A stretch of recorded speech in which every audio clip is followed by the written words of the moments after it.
आनंदी आनंदगडे, जिकडे तिकडे चोहीकडे आनंदी आनंदगडे. काय कसे म्हणता? काय एवढा आनंदात आहे? मोरपंत विश्व मराठी साहित्य संमेलन नाशिक मध्ये भरलंय.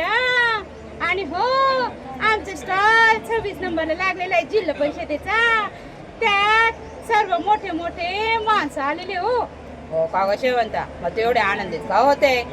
अहो, त्यात ज्येष्ठ श्रेष्ठ सर्व व्यक्तींची ओळख होते. हो, त्याबद्दल मला फार आनंद होतोय बया. कसे म्हणता?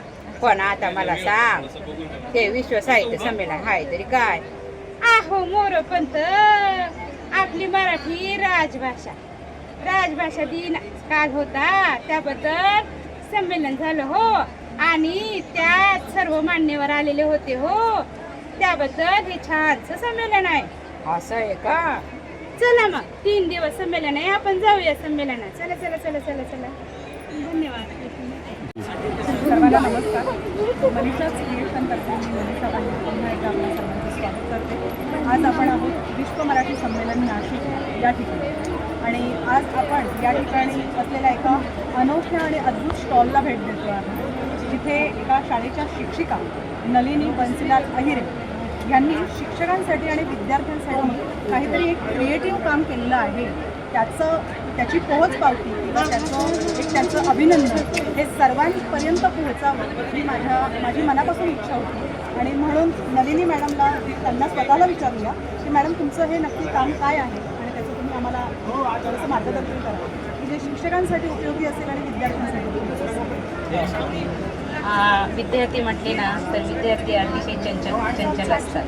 विद्यार्थ्यांना असं नाविन्यपूर्ण काहीतरी गोष्टींचा शोध घेण्याची खूप आवड असते, आणि चिकित्सक असल्यामुळे विद्यार्थ्यांना आपल्याला जास्तीत जास्त गुंतवून ठेवणं गरजेचं असतं. आणि मग त्याच्यात मनोरंजन हा महत्त्वाचा घटक येतो मॅडम.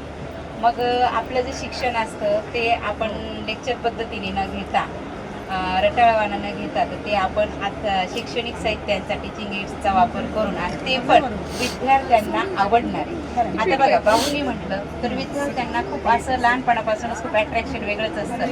ते आपल्या मोठ्यांना सुद्धा अट्रॅक्शन असतं ते.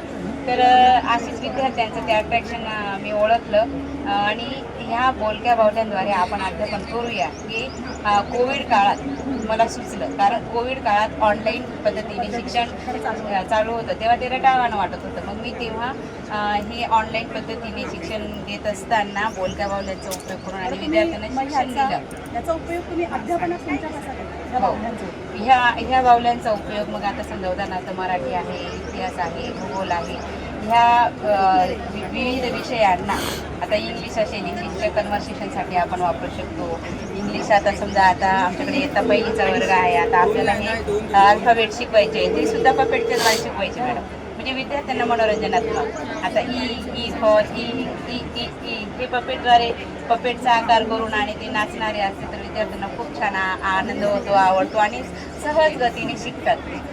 तुमची शाळा जिल्हा माध्यम मराठी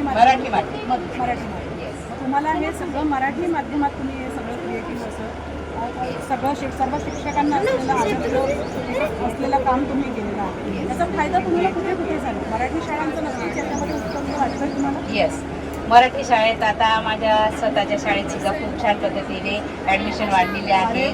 आणि सगळ्यात महत्त्वाचं म्हणजे इंग्लिश मिडियमची एक विद्यार्थिनी मॅडम, जिचे वडील प्राथमिक शिक्षक आहेत, तर त्या इंग्लिश मिडियमला इयत्ता 2रीला ती विद्यार्थिनी होती, तर त्या आता आज रोजी माझ्या वर्गात आलेले आहे.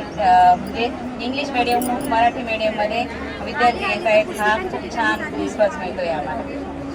हीच माझ्यामध्ये एक मराठी भाषक म्हणून आणि मराठी माध्यमाची एक आपली प्रगती आहे मला असं वाटतं. आणि मी या मराठी दिनाच्या औचित्याने आपल्या सर्वांपर्यंत नलिनी मॅडम पोहोचवत आहेत, त्याबद्दल तुमचे मॅडम खूप खूप अभिनंदन आहे. आणि सर्व शिक्षकांना हे माझ्या मते सगळंच आदर्शपूर्वक असं तुम्ही काम करत आहात की टीचिंग एड्स वापरल्याने आपल्या अध्यापनात आणि आपल्या मराठी माध्यमासारख्या शाळांमध्ये आपण काय चांगली आणखी ॲडमिशन जे काही प्रवेश प्रक्रिया जी आहे ती काढण्यासाठी आपण काय मदत करू शकतो या असा आदर्श नलिनी मॅडमने त्यांच्या या कामातून आपल्याला सर्वांना दाखवलेला आहे. त्याबद्दल पुन्हा एकदा मी मनीषाच क्रिएशनतर्फे नलिनी मॅडमचे खूप खूप मनापासून अभिनंदन. धन्यवाद.